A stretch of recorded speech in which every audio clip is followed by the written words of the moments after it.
কি ঘটনা ঘটলো এটা তো আপনারা চোখের সামনে দেখেছেন। আমরা এখানে আজকে 21তম দিন। এই শৈত্য প্রবাহের মধ্যে এই যে ধরেন আমরা রাতে ঘুমাইতে পারিনি, আমরা এই সকালবেলা থেকে এখানে কিন্তু দাঁড়ায় আছি এবং রাতে হচ্ছে যে ধরেন যে পুরো তাবু টাবু সব ভিজে গেছে।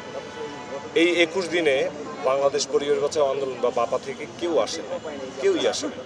এবং এই প্রজেক্টটা বাপার সহসভাপতি ইকবাল হাবিবের ডিজাইন নকশা করা। আমরা এটা নিয়ে প্রশ্ন তুলেছি, বিভিন্ন প্ল্যাটফর্মে প্রশ্ন তুলেছি। এরা বাহির থেকে কিছু লোকজন নিয়ে এসে বাপার কিছু প্রবীণ মানে গ্রহণযোগ্য সদস্যদের সাথে কিছু লোককে মিশ্রণ করে এনে এই ইকবাল হাবিবের এই প্রকল্পের বিরুদ্ধে আমরা প্রশ্ন তুলেছি বলে, এলিভেটেড এক্সপ্রেস প্রশ্ন তুলেছি বলে এটা আমাদেরকে আক্রমণ করেছে এখানে এসে। এই 21 দিনে এই যারা এসেছে তাদের একজনও আমাদের সাথে কোনো সংহতি জানাতে আসে নাই, যেখানে বাংলাদেশের অজস্র প্রতিশ্রুতিশীল এবং হচ্ছে সংগ্রামী এই ব্যক্তি এবং সংগঠনগুলি একসাথেই আমাদের নাগরিক প্ল্যাটফর্মটায় কাজ করছে, এরা আসে নাই। এবং সকালবেলা এরা অতর্কিত দেখেন যে এটা হামলা চালাবে।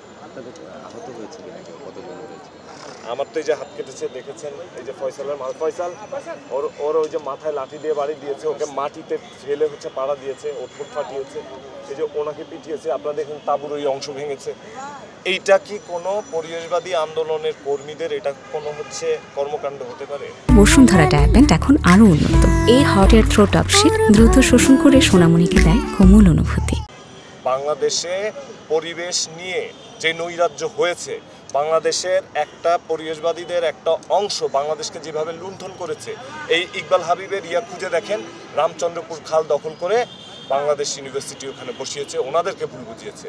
লাঠিটিলা পার্কে যে বাতিল হতে উদ্যান, যেটা জাতীয় উদ্যান, যেটাকে সাফারি পার্ক করার প্ল্যান, ফিজিবিলিটি রিপোর্ট বলা হয়েছে, উনি সেটা ফাইনাল ডিজাইন করে সবগুলো প্রজেক্ট তার ওয়েবসাইটে আছে। ইভেন এই এক্সপ্রেসওয়ে দেখেন আপনি, নকশাকারকে ইকবাল হাবিব। এটা কি কনফ্লিক্ট অফ ইন্টারেস্ট হয় কিনা যে বাপার মতো একটা সংগঠনের সহসভাপতি হওয়ার পরেও এই রকম কাজ কি করা যায় কিনা, এটা আমি আপনাদের কাছে প্রশ্ন তুললাম। ওনারা যে অভিযোগটা করছে, আমরা তো শান্তিপূর্ণভাবে আসছি, আপনারা আমাদের সাথে পুরো রাস্তাটা আসছেন। আমি 16 সাল থেকে গ্রিন ভয়েস বাপার সাথে আসি। এখানে আমরা টাকা দেই, চাঁদা দেই মান্থলি। সেখানে যখন টাকার কথাটা বলছে কেউ কিন্তু নিতে পারেনি, বা সে বলছে যে হচ্ছে এখানে গ্রিন ভয়েসের লোকগুলো ভাড়া করে নিয়ে আসছে, এখানে সবাই স্টুডেন্ট। হ্যাঁ, উস্কানিমূলক এমন কথা বলছে যে যারা ইয়াং তারা হচ্ছে নিজেকে কন্ট্রোল করতে পারে নাই, এর জন্য মূলত ঝামেলা লাগছে। বলছে যে আমরা নাকি এখানে হচ্ছে টাকা দিয়ে এখানে আসছি, ভাড়াটিয়া বলছে। এইটা তো কখনো এখানে টাকা দিয়ে আসার লোক না। আমরা শিক্ষিত ছেলে পেলে, আমরা ছাত্র, আমরা এখানে গ্রাম থেকে আসছি, আমাদের পরিবেশের প্রয়োজন আছে। ওনাদের পরিবেশ না প্রয়োজন থাকলে আমরা স্টুডেন্ট, আমাদের ভালোভাবে পড়াশোনা করে পরিবেশের মধ্যে ভালোভাবে বেঁচে আমাদেরকে বড় একটা অফিসার হতে হবে, বড় কিছু হতে হবে দেশের জন্য। তো আমরা কখনো টাকা দিয়ে আসার লোক না। টাকা দিয়ে আসলে আমরা এইভাবে চিল্লাপাল্লা করে এইভাবে করতাম না। আমরা কোনো রাজনৈতিক দল না যে আমরা গ্রিন ভয়েস করি পরিবেশের জন্য। গ্রিন ভয়েস অবশ্যই একটা মানে একটা পরিবেশবাদী একটা সংগঠন, এটা কখনোই কারো বিরুদ্ধে না। আর ওনারা পরিবেশের অন্তর্ভুক্ত হয়ে ওনারা কেন আজকে আমাদের সাথে এরকম করবে? আমরা একটা সুস্থ সমাবেশ করছি, আর ওনারা কেন বিঘ্ন ঘটাবে এটার? ওই দিন আমরা কাঁঠালবাগান মাঠের একটা সুষ্ঠু আমরা আন্দোলনে ছিলাম, গ্রিন ভয়েস ছিল, আমি নিজে ছিলাম, আমি নিজে অনেক আন্দোলন করছি।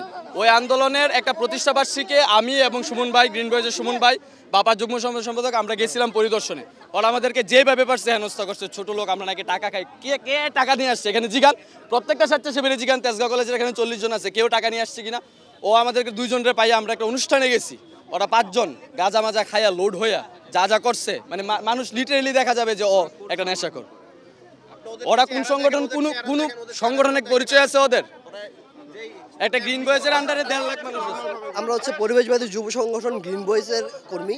2005 সাল থেকে গ্রিন ভয়েসের অগ্রযাত্রা। আমরা পরিবেশ যেখানেই পরিবেশ হচ্ছে যে ধ্বংস করতেছে, আমরা তার বিরুদ্ধে রুখে দাঁড়াচ্ছি। 2005 থেকে আজকে 2025 পর্যন্ত 20 বছর যাবত আমরা কাজ করতেছি।